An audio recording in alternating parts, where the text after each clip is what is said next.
我跟妮妮好了。张正恒，你他妈再说一遍！志恒，你。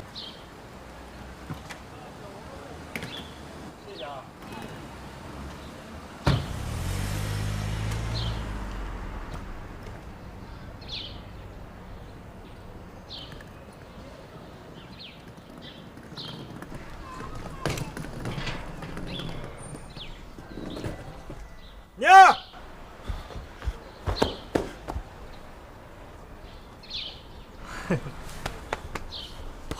好兄弟。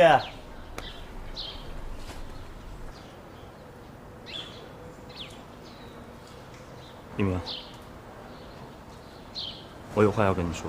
怎么了？是不是妮儿出什么事儿了？不是，那孟叔。也不是。 什么话非在门口说呀？走进去说。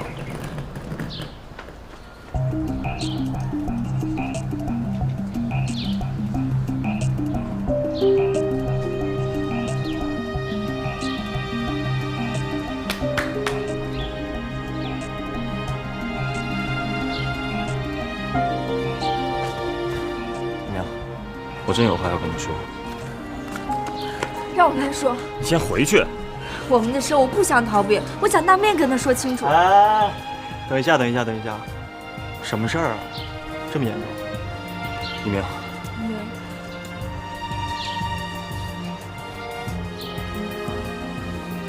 我跟你们两个说呀，你们这眉来眼去的，我这小心脏可受不了啊。行，他不说，兄弟。 你说，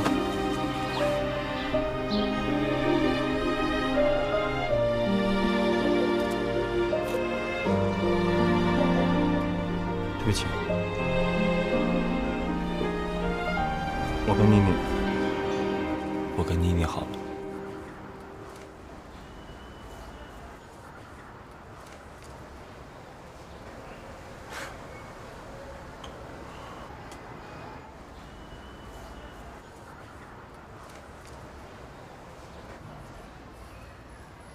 我刚刚没听清楚，你再说一遍。一鸣，我跟妮妮好了。张正恒，你他妈再说一遍！志恒，你干嘛留一鸣？有什么你冲我来！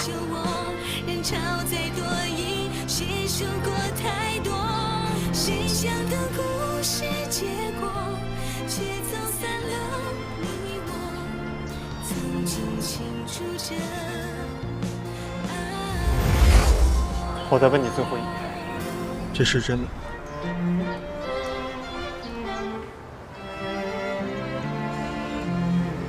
是真的。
东海，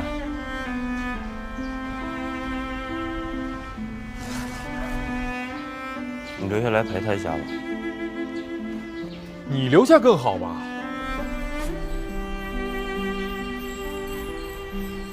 他现在不想看到我，我还不想看见他呢。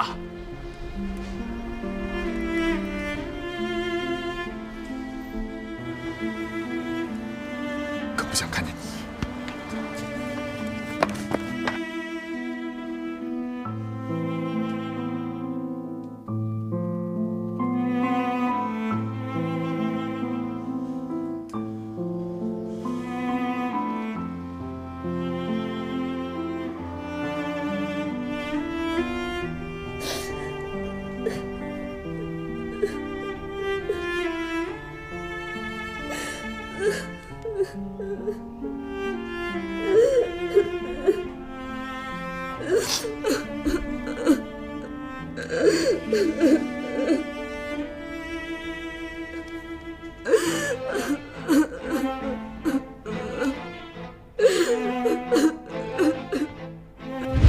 就是我刘一鸣最大的梦想。我想好了，不回北京了。我宁可分手都不会同意你这么做的。以后我不管你再生气，都不准拿分手2个字开玩笑。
小娜，对，是我，帮我订间酒店，1周，我自己住，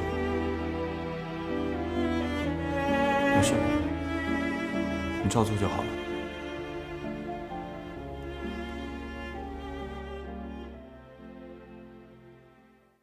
早上好，阿姨。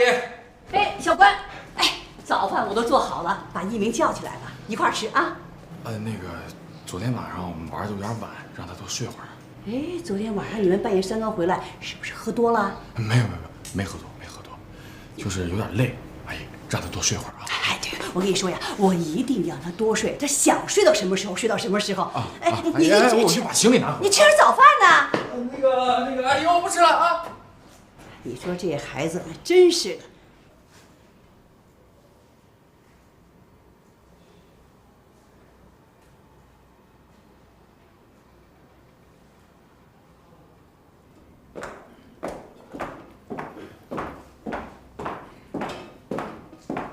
爸，起来了。妮妮啊，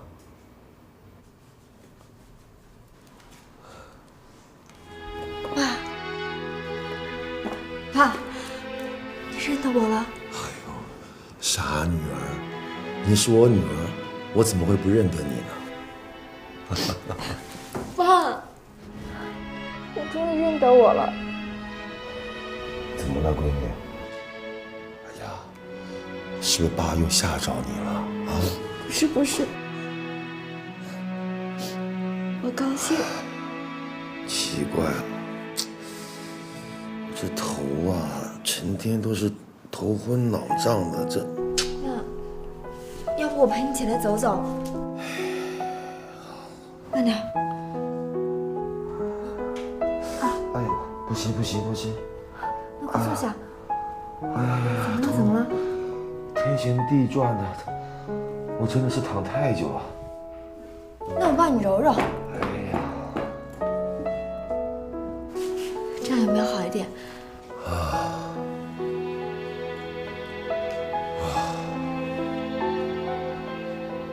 哎，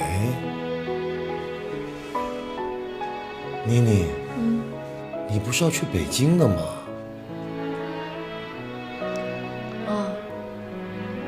我不去北京了，为什么？因为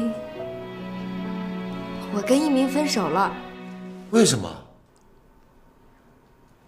不为什么，因为我不想耽误他，想让他去追求自己的梦想。小花，谁都想要追求梦想，我也想。史丹佛大学的建筑系，我想了一辈子了。你们做领导的，为什么要阻拦我去追求我的梦想呢？就不能有同理心吗？你也有儿女啊，你也有家庭啊。我们家的妮妮还那么小，你为什么要调我去那么远的地方？你说。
告诉我，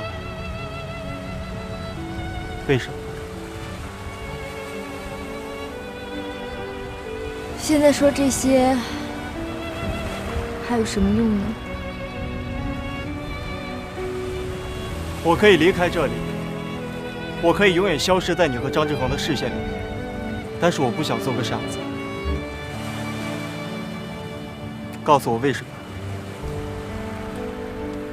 我已经说得很清楚了，我不爱你了。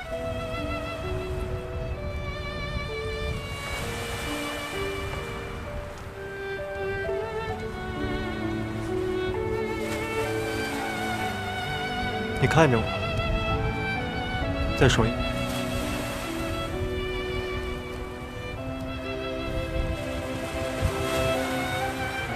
事实就是这样。对不起，一鸣。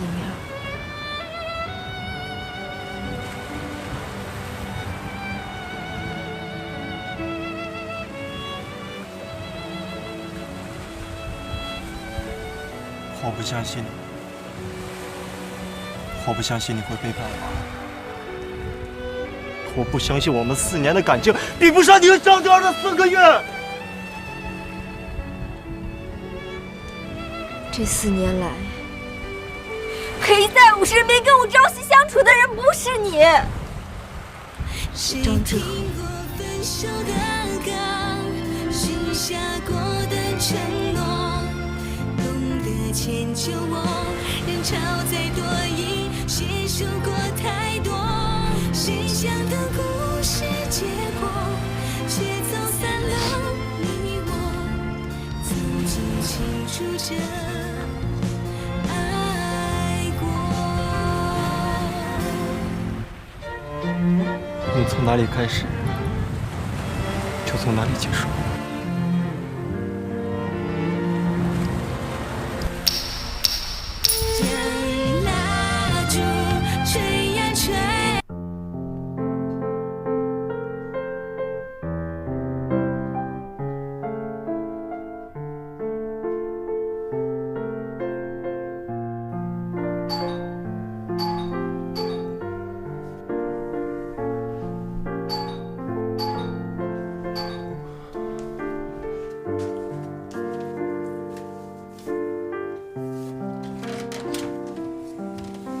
张总，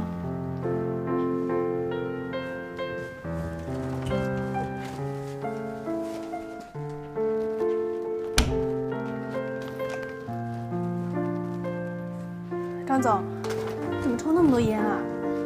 房子里乌烟瘴气的，我帮你把窗帘打开，透透气啊。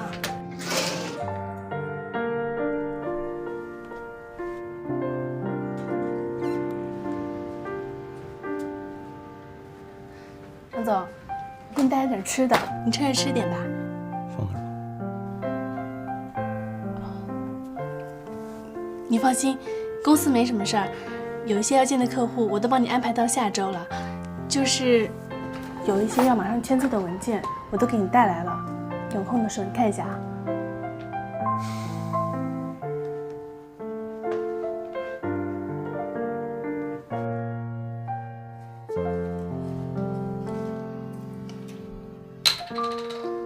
还有就是，骆总今天下午打来电话了，没什么其他的事儿，他就是问你什么时候回去。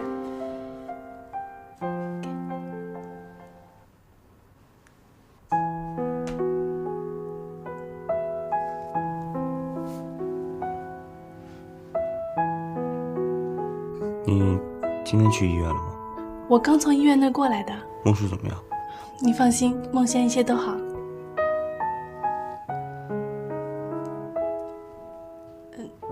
要没什么其他的事儿，那我就先走了。你随时给我打电话啊。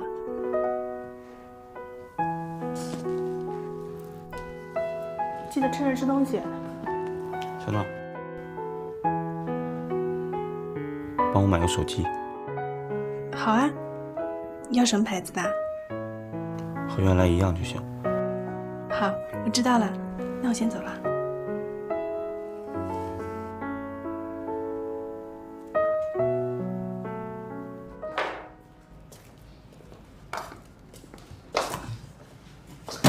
儿子，你这是刚起来呀，还是没睡呀？啊，我睡不着。那你饿不饿呀？我不吃了吧？啊，儿子，你胡说八道！你不吃饭能行吗？妈去你这儿吃啊！来，走。妈，儿子，你怎么回事啊？你有什么事跟妈妈说，要不妈妈都快急死了，你知不知道啊你？我真没事，我就是想一个人静静待会儿。啊。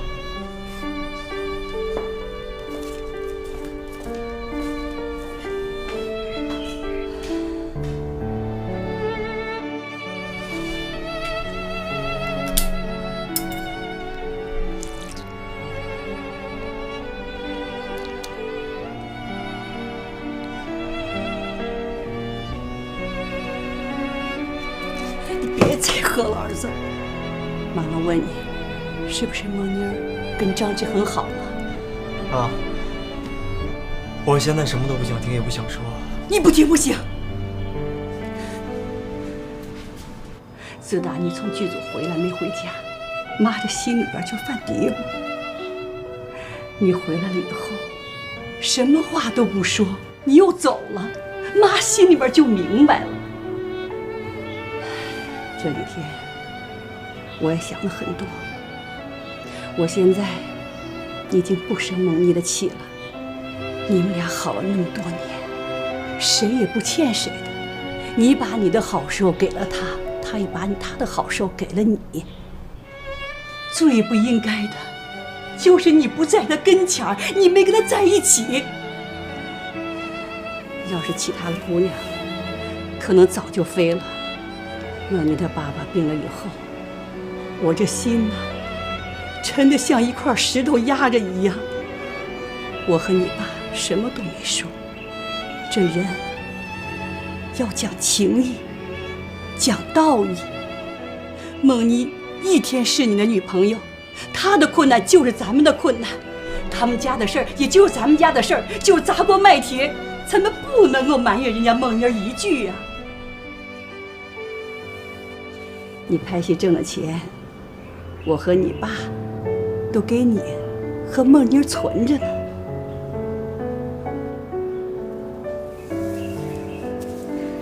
现在梦妮儿已经改变主意了，你就知道梦妮儿怕连累你。妈，你说梦妮是不是真的就怕连累我？其实她跟我说分手是骗我的，是吧？儿子，你不在家的时候，我去过梦妮家，我看到她和张志恒在一起，谁看到都像一对儿。你和梦妮儿是一见钟情，可是生活当中最牢靠、最稳固的，就是日久生情啊。儿子，妈妈该说的话都跟你说了，你自己好好想一想。你爸呢，他也是这个意思。这孩子大了，很多事情都要自己处理。人这一生啊，要遇到很多很多的坎儿，都得靠自己去迈过去。谁帮你都是不行的，儿子。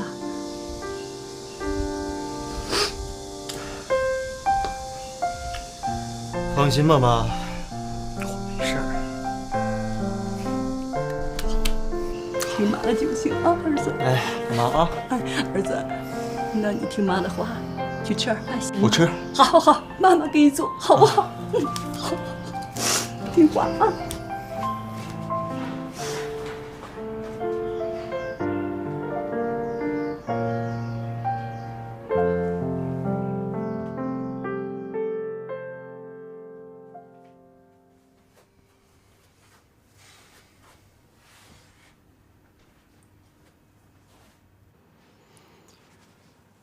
老妈，是啊，回来了。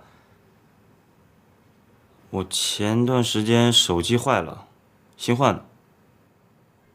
不是，主要是那边的客户实在是太热情了。今天什么时候回家？好，晚上见。拜拜。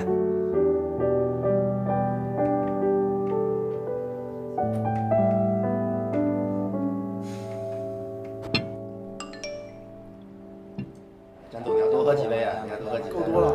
出来喝酒，大排档。几位老总先喝着啊，我打个电话啊。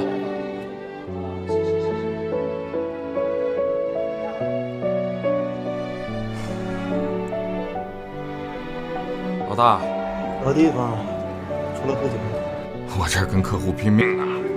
那算了，别，我这弄完过去找你。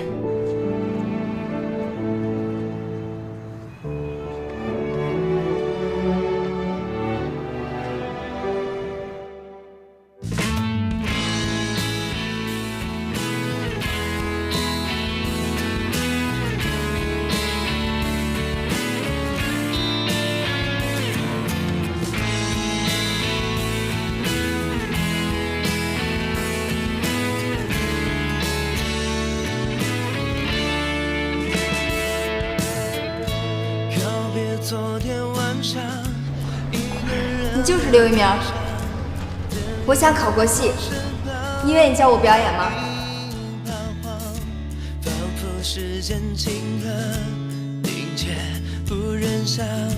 他们挽手离开的模样，爱情匆匆告白，没太多的期待。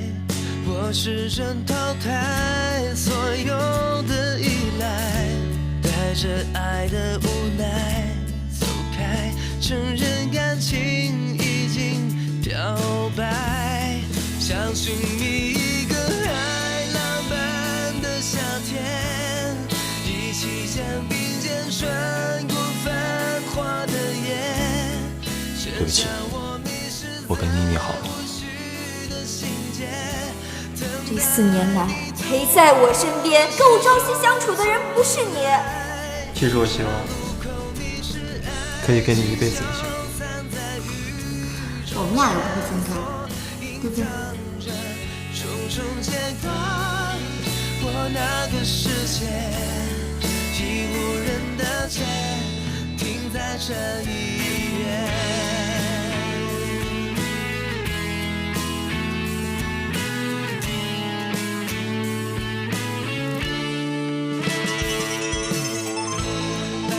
匆匆告白，没太多的期待。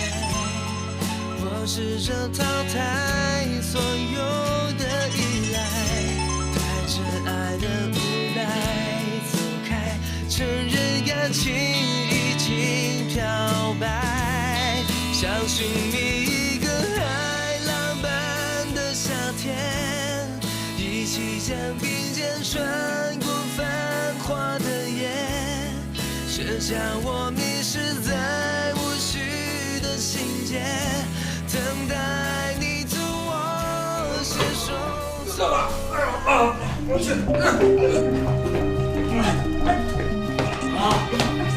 不行！不能抢！过来！过来，不拿酒啊！再吼吧，别再吼，而且来喝水。啊！我要喝酒。我要喝酒！我要喝酒！哎，说不能打我哥！说了不能打我哥！不能打我！再干！刘一鸣，你还是我儿子刘一鸣吗？我看你现在这个样子，就像刘老九、刘酒鬼，你太让我失望了！你从早到晚，睁开眼睛就喝呀！你把自己喝死啊！你爱了这个孟妮4年。离开他你就活不了了，是吗？那我跟你妈爱了你20几年，你想过没有？你真要喝出个好歹来，我和你妈还怎么活得下去？太让我失望了你！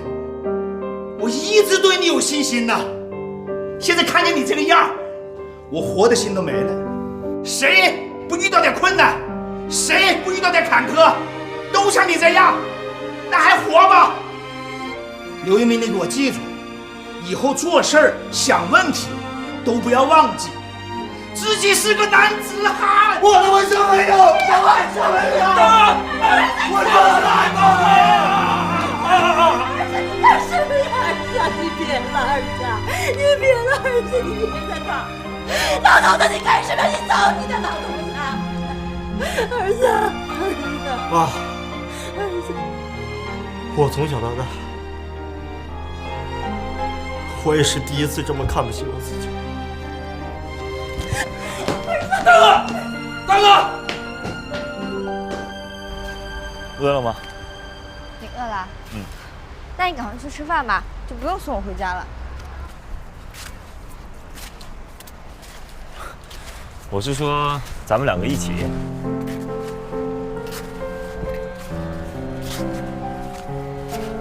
对不起啊。没关系啊，我们2个现在都需要点时间去适应。你要是不适应我们俩现在的关系的话，你可以继续把我当成是你的骑士啊。一念，如果我是说如果啊，如果你要实在不喜欢我在你面前晃来晃去的话，你可一定要告诉我啊。没有没有，我真没有这个意思。我只是……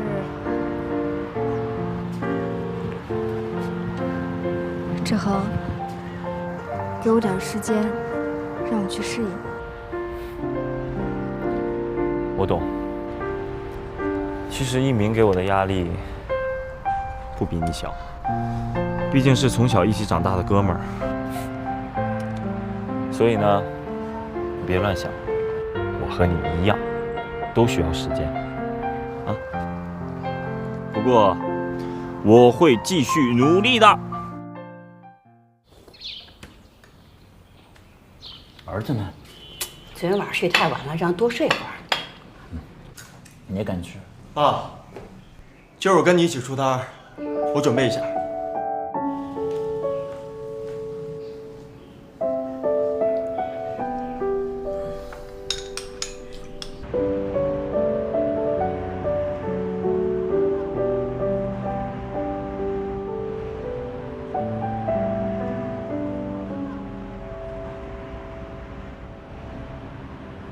先生，请问你是需要卖房呢，还是买房呢？我想租房，给我你们这最便宜的一居室。我们回来了，我们回来喽！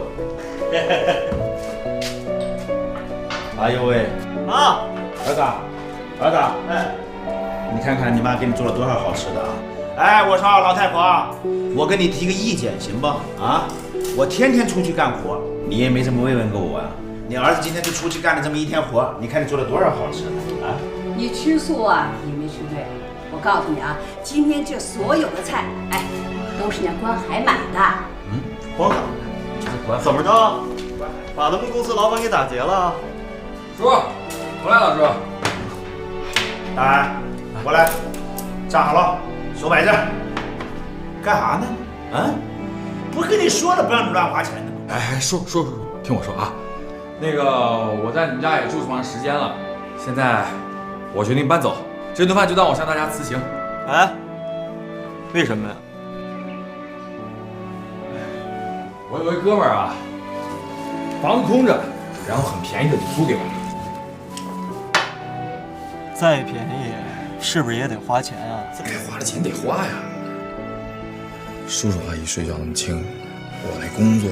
晚上喝酒喝到半夜，总打扰他们，我自己都不好意思。再说了，自己住，舒服，方便。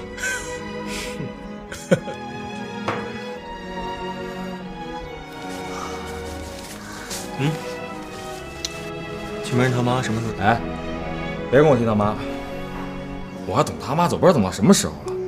行了，洗手吃饭。叔阿姨，今天尝尝我的手艺啊！哎。小心点啊，老大！哎，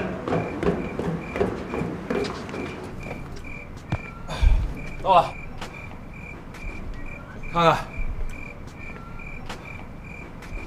怎么样？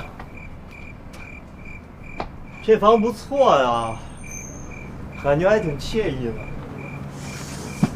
有那么点世外桃源的感觉啊。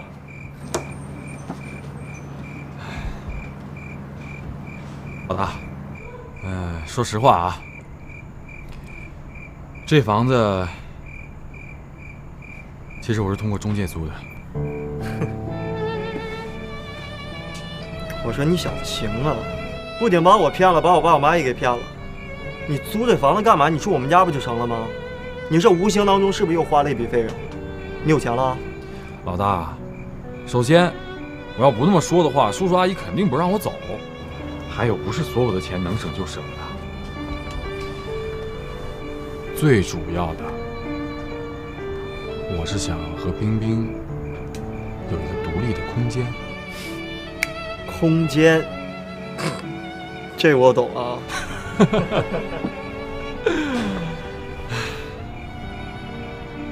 老大，有些话不知道当讲不当讲。你要觉得不该讲，你别讲；你要觉得真该讲，你就说来听听。我一直以为，就算冰冰变了，梦妮儿都不会变。你别生气啊，我是想说，如果你和梦妮儿在一块儿的话，天天在一块儿的话，也不至于现在这样。所以说呀，两个人真的不能分开太久。我跟冰冰，现在我俩之间隔着他妈，整天都见不着面。如果哪一天真出了问题的话，我肠子不都得悔青了呀？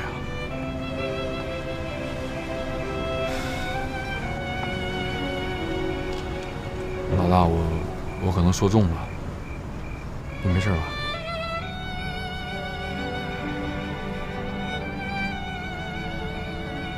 都已经这样了，还能有什么事儿？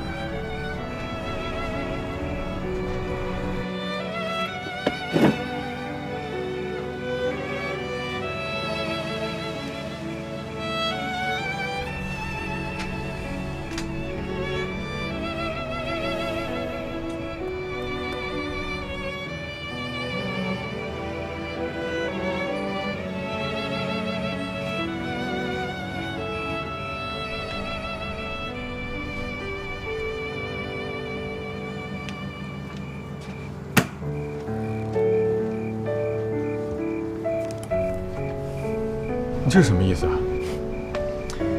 你这不搬家吗？也没带什么礼物过来，就当帮你暖房了。拿着，你拿着。我们家在海上，你们家不在这，我没什么花钱的地儿。再说我现在也没女朋友，我有工资，你还有秦兵呢，你花钱地儿多了。老大，这钱是你拼了命赚的，我怎么拿？你让我怎么拿？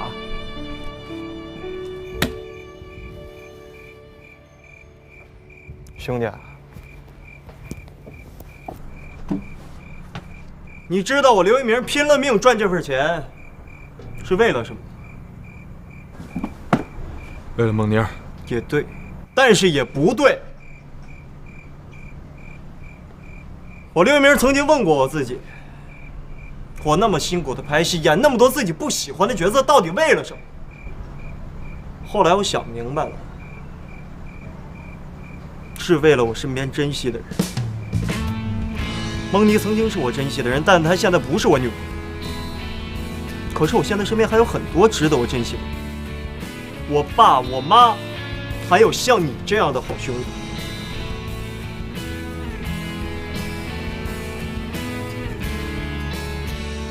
兄弟，这钱你收的，我会非常感谢。行了。时间不早了，你早点休息。还有啊，不用送了。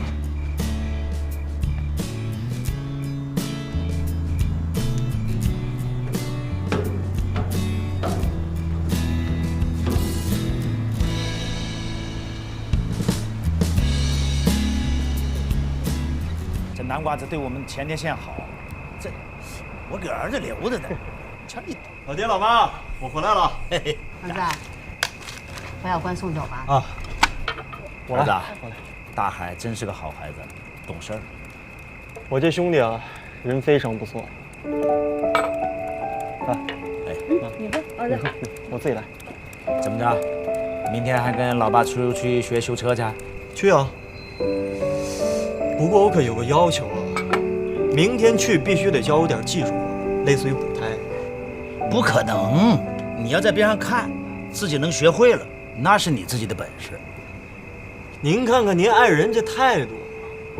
老头子，态度好点儿，别以为自己有点技术就摆谱，做人要低调。低调。儿子，我给您放洗澡水去啊。妈咪，我爱你。嘿，嘿嘿嘿嘿，羡慕。哎呀，儿子，你把我小的时候那学徒，师傅教你，可能吗？都是偷偷学的手艺。你想，偷偷学来的手艺，他得多珍惜呀！你就说这修自行车吧，我就是在上班的时候，我车坏了，我到徐叔叔那修去，我一来二往的我也学会了，所以退了休啊，我就去帮他忙去了。你看见你徐叔叔了吧？40岁不到的时候呢，他下岗了，上有老下有小，他得养活着，东罗西借，弄了点钱，开了现在这么个修自行车的铺子，日子刚想好点，母亲查出来得了癌症，老父亲呢一着急得了个脑血栓，老岳父老岳母呢又出事儿了，岳父呢是高血压，得了一个中风，老岳母一急得了一个偏瘫，没完呢，爱人又出事儿了，说是得了一个什么，就免疫系统方面的一个疾病，抵抗力低，出家就感冒，天天在家猫着。这就是你徐叔叔。不是徐叔叔，他们家不是还有孩子吗？就一个呀，也是个儿子，考上大学了。黑龙江，在那毕业以后呢，找了工作，安了家了，当上门女婿去了。要搁在你老爸我身上，门儿都没有，我肯定不会答应。但你徐叔叔是啥态度呢？老刘，我儿子结婚了，给人当上门女婿去了，这下我儿子可有奔头了，生活有后盾了。我服了。我觉得像徐叔叔这样的人啊，他就是活明白了。儿子说得好，所以你老爸我呀，这么些年也是潜移默化的跟他学。你说你打小啊，有你这个特殊的爱好，没有考上我跟你妈希望的那个大学，对吧？但是我跟你妈都支持你，因为我们儿子走的是正道，我们放心。但我们也知道啊，他得遇到坎坷、困难，遇到挫折、失恋，还有啊，老爸老妈攒的这10几万块钱，不也都花了吗？这些个事儿，不都发生了吗？你老爸你看出来没？依然快快乐乐的，为啥呀？咱家这点事儿，跟人徐叔叔家比，那还叫事儿吗？我呀，烧高香了，烧高香了，太知足了呀。儿子，孟妮儿啊是个好孩子，他不容易呀。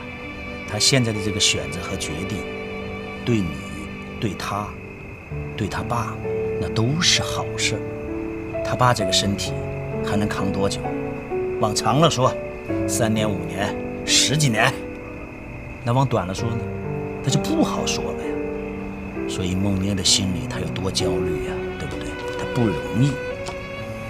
咱们呢，多理解他。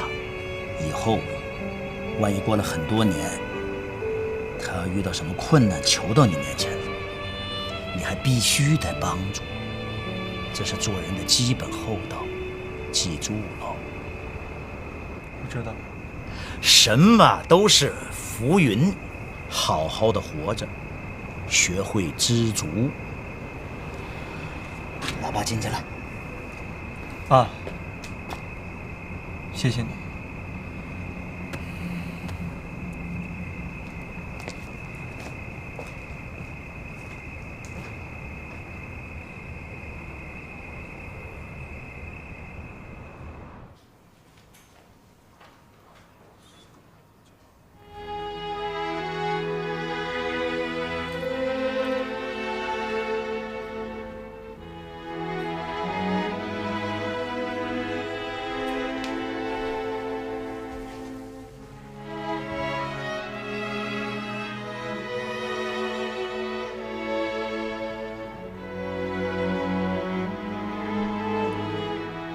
孟叔，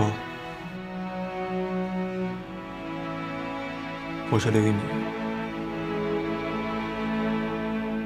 你还记得我吗？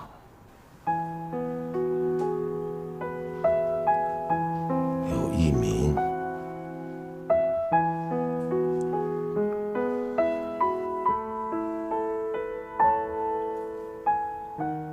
下一拜。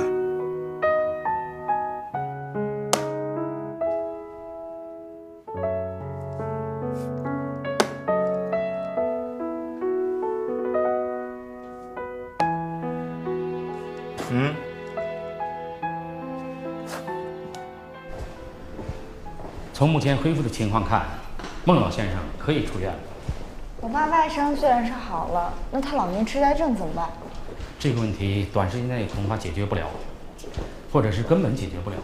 我的意见呢，下一步应该安排老爷子去疗养院，而不是一直住在医院里。知道了，谢谢。不，孟老先生下棋呢。爸，爸，跟谁下棋呢？该你。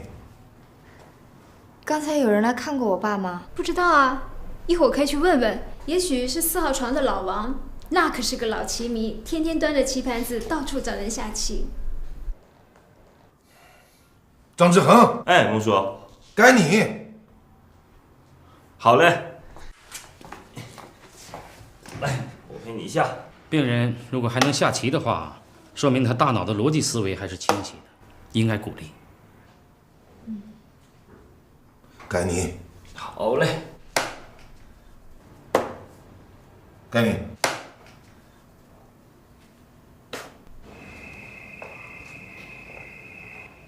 那个疗养院呀，好是挺好的，可我觉得也太贵了，而且都不在医保范围里面。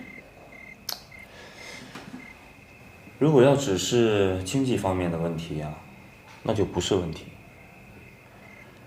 以他们那儿现在的环境、设备还有医生的水平来说，对孟叔叔确实有好处。可是，妮妮，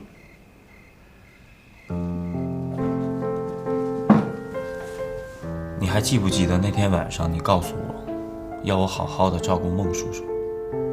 这次听我的，好吗？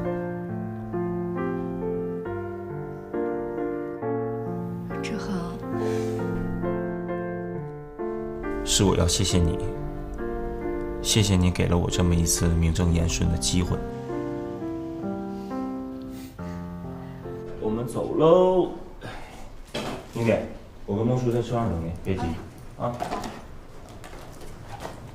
小心一点。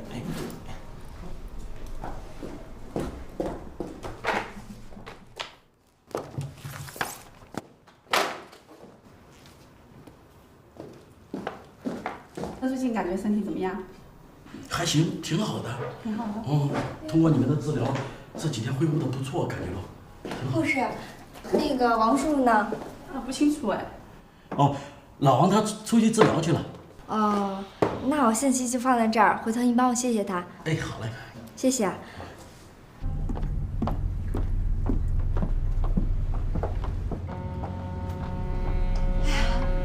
今儿这么清闲，你怎么没陪老爸呀？志恒把他转到之前那家疗养院去了。疗养院？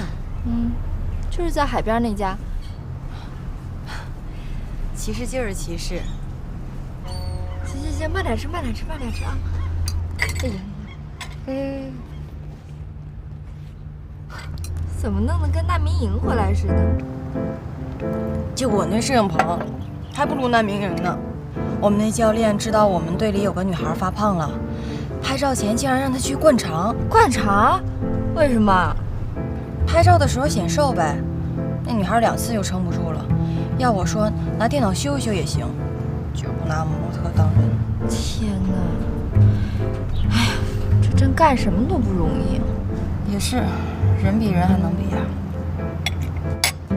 怎么样，你这个张少奶奶当的？别胡说，什么少奶奶？我才没胡说呢。你爸现在病也还可以，生活上呢你又没有什么顾虑，我要是你的话，就每天睡到自然醒，醒了以后呢，吃一顿营养早餐，然后再做一个瑜伽。中午呢睡一个午觉，醒了以后去做面膜、做指甲、购物。晚上以后就跟你的骑士谈一场轰轰烈烈。哎，差不多行了啊！这几天没见你，还一套一套的。哟，现在还不能说你了？其实我也这么觉得，这天天这么待着也不是个事儿，还这么年轻，总得干点什么吧。妮子，你是不是大小姐的生活过惯了？要不你也像我一样，找一份工作，你就知道社会的残酷性了。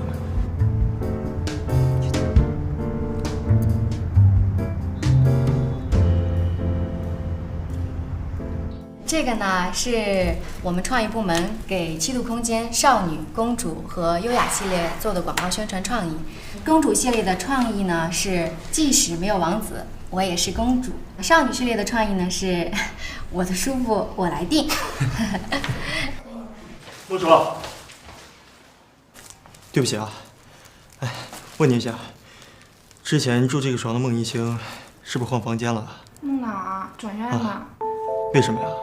我也不太清楚，听说好像是转去滨海疗养院了。要记得吃药啊。爸，吃点水果。那走了啊。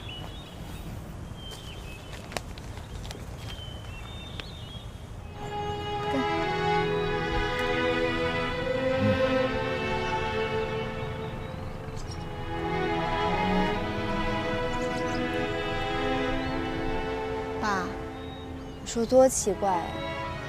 以前一鸣在的时候，会因为没钱，住不起这么好的疗养院发愁。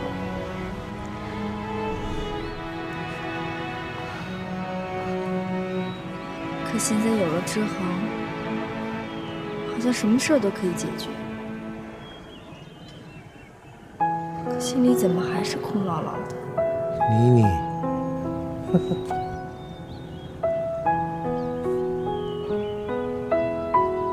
妮妮呀，爸，看什么呢？妮妮呀，都长这么大了，你看好漂亮。这哪是我呀，爸？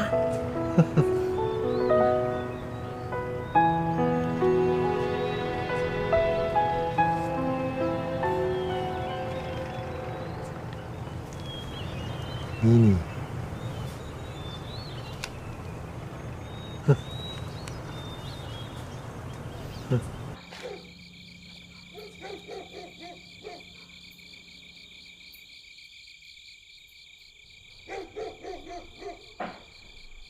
，30万元30万元！哎呀，冰冰啊，冰，哎，30万奖金！那这，看看，啊，30万元奖金！这个赞助商的实力还是很大的。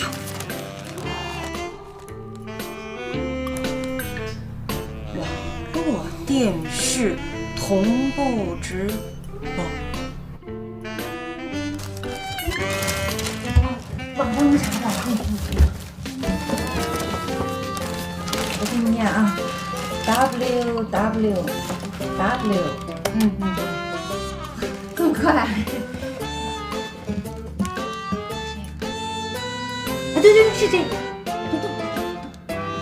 海州作为一个新兴的旅游城市，一定要有我们自己的城市名片“海州女儿”，当然是以我们海州本土的年轻女性为主。那对冠军而言，除了不菲的奖金之外，还有什么特别吸引人的地方吗？哎，夺冠者将会为冠以“海州女儿”的美称。那么，除了可以参加我们海州的城市宣传片以外，还将代言我们海州的众多的知名品牌，可以说是一次走向成功的绝好的机会。只要你敢来，就可以参加。既有钱又能出名。有了名就更有钱，有了钱就更有名。看看怎么报名。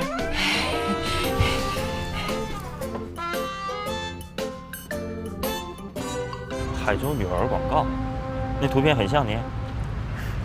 我没觉得。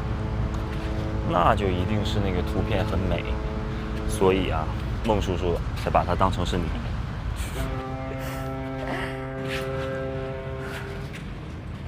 这段时间，我一直都在想，我该做点什么好呢？你可以做任何你想做的事儿啊。可问题是，自从我毕了业以后，我就真的不知道了。直到今天，我爸告诉我这个选秀的事情。你报名了？是啊，我已经给节目组发了 email。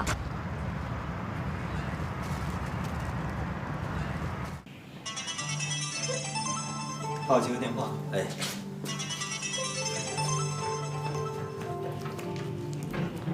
可可。听好了啊，2件事儿。第一件事儿，从现在开始手机24小时开机。第二件事儿，挂了电话以后立刻订一张回北京的机票，越快越好。这边有个组。这些东西虽然很美，什么戏啊？瞎问什么呀？体无不挑，赶紧回来就对了。行，回去给你打电话。订完票就告诉我，拜。好。怎么了？没有，我就是觉得这样的比赛对你来说意义不大。为什么？你并不需要那30万，你也不需要这样的机会。我不光是为了这些钱才参加比赛的，是，我也希望我可以得到，因为这是我自己赚的第一笔钱。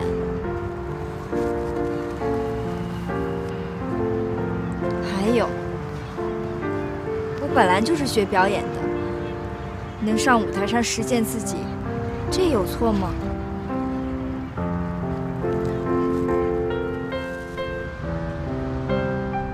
我还不足以给你安全感吗？我从来都没有否认，但是安全感不能够代表一切。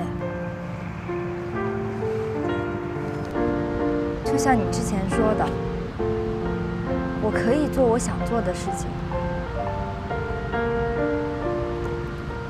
我一直都觉得我挺独立的，我希望以后也是，包括经济上的独立。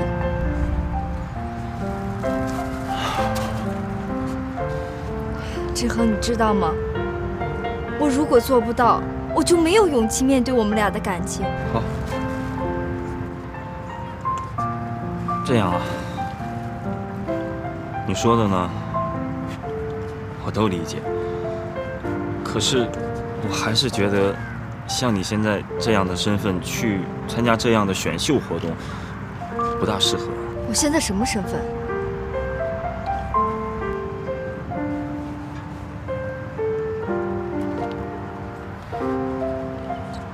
是，你说的对。我现在适不适合做这些事情？放心吧，等他们寄来参赛证的时候，我不去就是了。